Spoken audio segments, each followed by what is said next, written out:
खबर मध्य प्रदेश के सियासी संकट से जुड़ी हुई, जिसमें ज्योतिरादित्य सिंधिया ने कांग्रेस से इस्तीफा तो दे दिया, लेकिन भारतीय जनता पार्टी में शामिल होने में अभी थोड़ी देरी है, थोड़ा सा विलंब है। आज बीजेपी में शामिल नहीं होंगे ज्योतिरादित्य सिंधिया। यह तस्वीर अब आईने की तरह साफ हो गई है।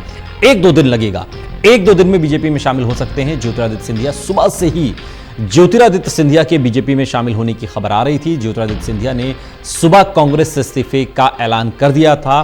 वो इस्तीफा जो ज्योतिरादित्य सिंधिया ने 9 मार्च 2020 यानी कि कल ही कांग्रेस की अंतरिम अध्यक्ष सोनिया गांधी को भेज दिया था, और उसके बाद से ही उनके बीजेपी में शामिल होने की अटकलें लगाई जाने लगी। खबर जैसे जैसे सामने आती रही, वैसे वैसे बीजेपी में शामिल होने की बात कही जाने लगी। लेकिन अब खबर यह आ रही है कि आज भारतीय जनता पार्टी में शामिल नहीं होंगे ज्योतिरादित्य सिंधिया। शाम 6 बजे का वक्त दिया गया था, लेकिन उसके बाद धीरे धीरे ये समय बढ़ता गया, और अब यह खबर आ रही है कि आज शामिल नहीं होंगे ज्योतिरादित्य सिंधिया। 1-2 दिन लगेगा, 1-2 दिन में भारतीय जनता पार्टी का दामन ज्योतिरादित्य सिंधिया थाम सकते हैं।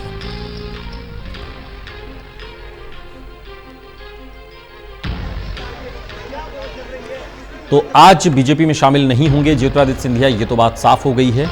और जिस तरीके से मध्य प्रदेश का जो सियासी घटनाक्रम है वो जिस तरीके से करवट ले रहा है, उसके अंदर अब कोई गुंजाइश बची नहीं है कि मध्य प्रदेश में कमलनाथ की सरकार बचने वाली है। इसके लक्षण बिल्कुल दिखाई नहीं देते। जो 230 विधायकों का जो समूह है मध्य प्रदेश की विधानसभा के अंतर्गत, उसमें अभी 2 सीटें खाली हैं।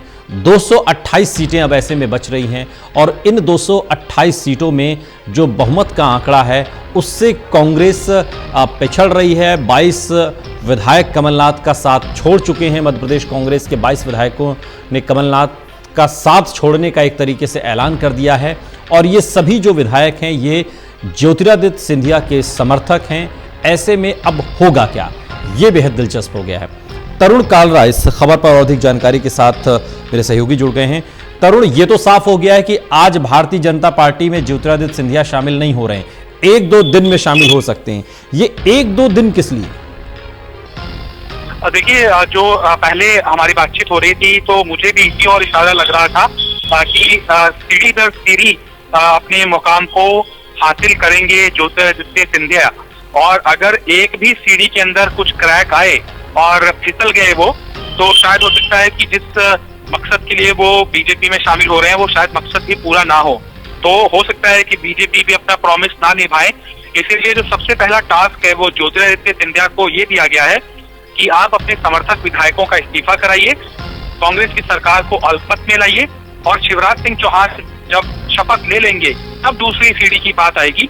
तो मुझे 1-2 दिन का जो समय है वो इसी कारण टाला गया है कि पहली सीढ़ी वहां पर कांग्रेस सरकार गिर जाए और बीजेपी की सरकार बन जाए, कमल खिल जाए। उसके बाद फिर सार्वजनिक ऐलान किया जाएगा कि जो विधायक छोड़कर आए हैं कांग्रेस पार्टी, उनका राजनीतिक भविष्य बीजेपी में कैसा रहने जा रहा है, और सबसे महत्वपूर्ण, ज्योतिरादित्य सिंधिया को सौदे के मुताबिक क्या कुछ मिलने जा रहा है। तो सबसे पहली सीढ़ी है कांग्रेस की सरकार को गिराना। बिल्कुल, लेकिन तरुण, अब राज्यसभा का जो चुनाव है उसमें भी बहुत ज़्यादा समय बचा नहीं है जो नामांकन दाखिल करना है।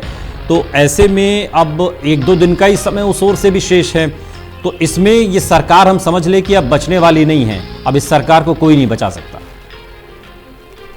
देखिए, जो घटनाक्रम है वो इसी और ही इशारा कर रहे हैं कि कांग्रेस के पास नंबर नहीं है, लेकिन ये एक तरफा बात हो सकती है।